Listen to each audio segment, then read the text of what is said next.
Hi, I'm Sharon Moore, founder of Wellspoken. Over the last few years, I've been talking to professional colleagues and families about the importance of chewing. And chewing is a regular feature of our clinical work at Wellspoken. I tend to think of it as a forgotten art and science, given it is a fundamental feature of health. These days, it's rarely done well enough or long enough. Of course, chewing has links to brain and digestive health. That's why it's a regular feature of our clinical work at Wellspoken.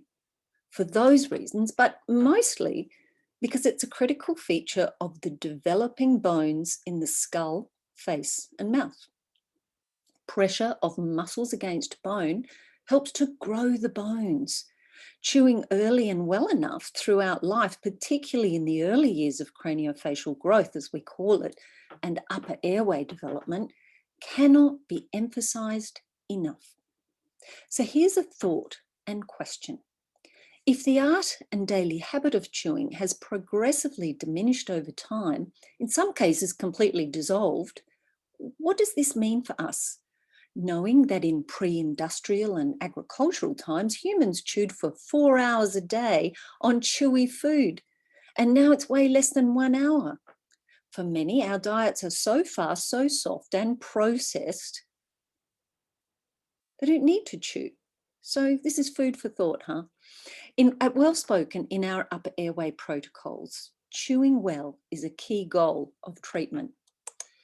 Now, chewing is a big deal, and it is not just about crushing, crunching, mashing, and gnashing, although that is important. Do you remember what Grandma said? Chew your food.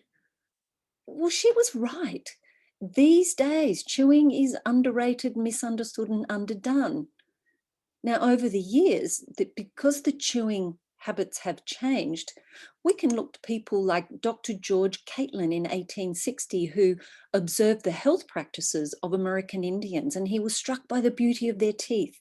Low death rates in children, exemption from disease and premature death, exclusive nose breathing, no dental decay, no dentists, no malocclusion, no braces, and lots of chewing on meat.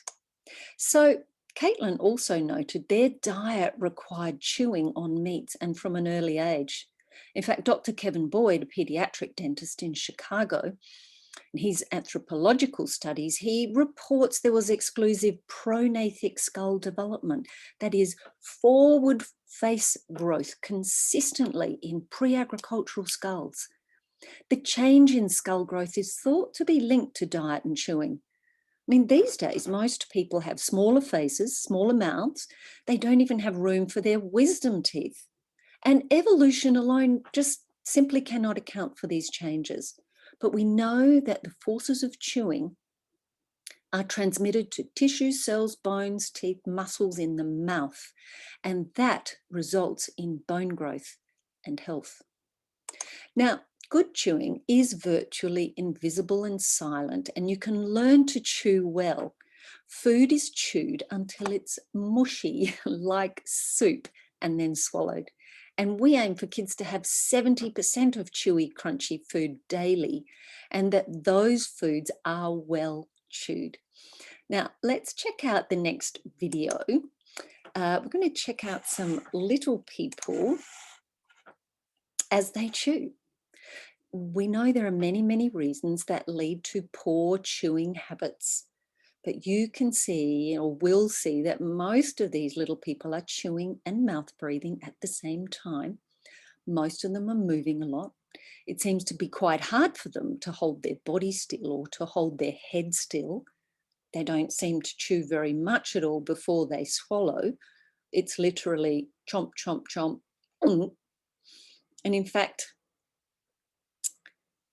some of them don't seem to be chewing too badly, although this little fella doesn't seem to like his food very much, but he's moving a lot. And you can see, of course, the eyes are blurred just to make sure that these little people who've been real people in the clinic are not recognizable. This young man's got his lips together, but he finds it hard to keep his body still. This little person is falling asleep. And you know, these days I hear a lot of parents also telling me they just think that chewing with an open mouth is normal or expected for children. There are so many reasons why we want this habit to change, and it is just that, a pattern that can be changed. So many of the kids in here turn out to be little champions. They're so good at, like this little guy, Harry the champion. He was amazing at his Myo programs. But let's move on and have a look at what happens with good chewing. So you can say with the not so good chewing that these little people definitely have some room for improvement. But kids can and do learn to chew well. It's a work in progress. It takes time, but really, even little people can learn to chew well, learning to keep their lips together, to sit up nice and straight with a stable jaw and stable body, not the jazz dance jaw, as we call it. It's a family affair, really. And when we start to combine food activities with families, it can be an awful lot of fun. And of course, super creative. Let's move on. So little people can learn to chew well. And I'm going to finish with the thought that we started with. The art of daily habit, the art and daily habit of chewing has progressively diminished. So what do you think we can do? What do you think you could do?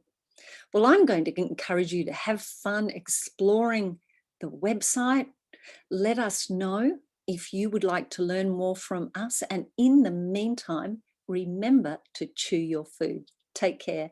And thank you so much for tuning in.